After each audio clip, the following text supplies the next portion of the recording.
भाग 3 समय की दरारें। समय का जाल। अर्जुन एक झटके में उठ बैठा। वो अपनी कार में था, लेकिन कुछ बदला हुआ लग रहा था। बाहर एक गाड़ी नहीं, बल्कि एक बैलगाड़ी खड़ी थी। लोग अजीब पुराने कपड़े पहने हुए थे। उसने मोबाइल निकाला। कोई नेटवर्क नहीं। कैमरे की रिकॉर्डिंग डेट थी 21 जुलाई 1923। वो समझ गया, वो अतीत में पहुंच चुका है। सूनापुर अब वीरान नहीं था। गांव में चहल पहल थी, मेले जैसा माहौल। बच्चे खेल रहे थे, महिलाएं कुएं से पानी भर रही थी।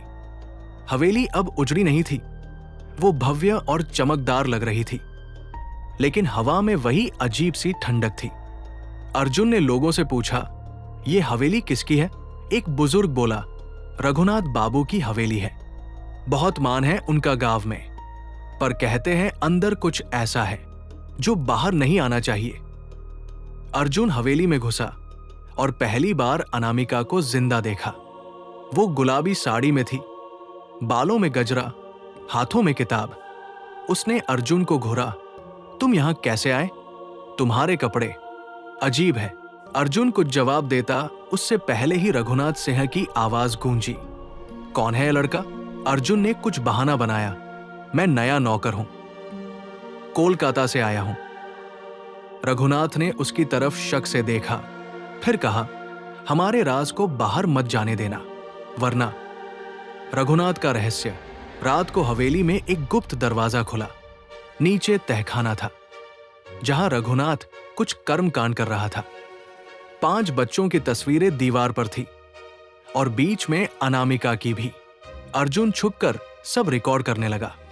रघुनाथ कह रहा था, ये आत्माएं मेरी हैं, डर इनका भोजन है और मैं अमरता की ओर हूं। कोई इसे रोक नहीं सकता। अनामिका को सच्चाई बताना। अर्जुन ने अनामिका को कोने में बुलाया और कहा, तुम्हें मुझे सुनना होगा, मैं भविष्य से आया हूं, तुम्हें खतरा है। अनामिका पहले तो डर गई, पर अर्जुन ने उसे डायरी दिखाई, जिसमें उसकी ही लिखावट में वो सब बातें थी जो उसने कभी नहीं लिखी थी। अनामिका का चेहरा पीला पड़ गया। मैंने ये कभी नहीं लिखा, मगर ये मेरी ही भाषा है। अर्जुन और अनामिका ने योजना बनाई हवेली के तहखाने को उजागर करने की, लेकिन इससे पहले रघुनाथ को शक हो गया। अगली रात हवेली में पूजा रखी गई। रघुनाथ ने कहा कि सब लोग उसमें शामिल हों, लेकिन वो पूजा नहीं, आत्मा बंदी का आयोजन था। अनामिका को जबरदस्ती उस मंडल में बिठाया गया।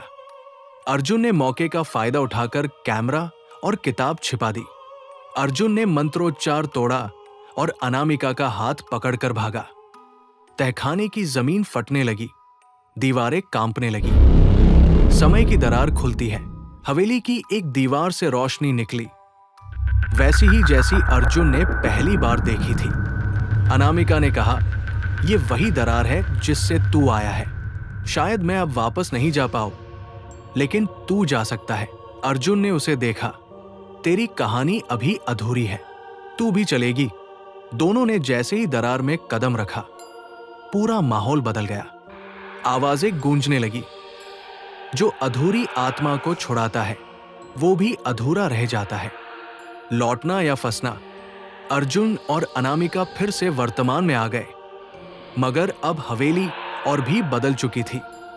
दरवाजा बंद था और बाहर बोर्ड टंगा था, हवेली में कोई ना जाए, ये स्थान शापित है।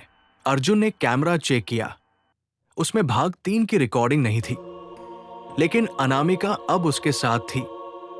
जीवित नहीं, पर आत्मा नहीं भी। कोई मध्यस्थिति। अनामिका बोली, अब सिर्फ एक काम बाकी है, रघुनाथ की आत्मा को समाप्त करना।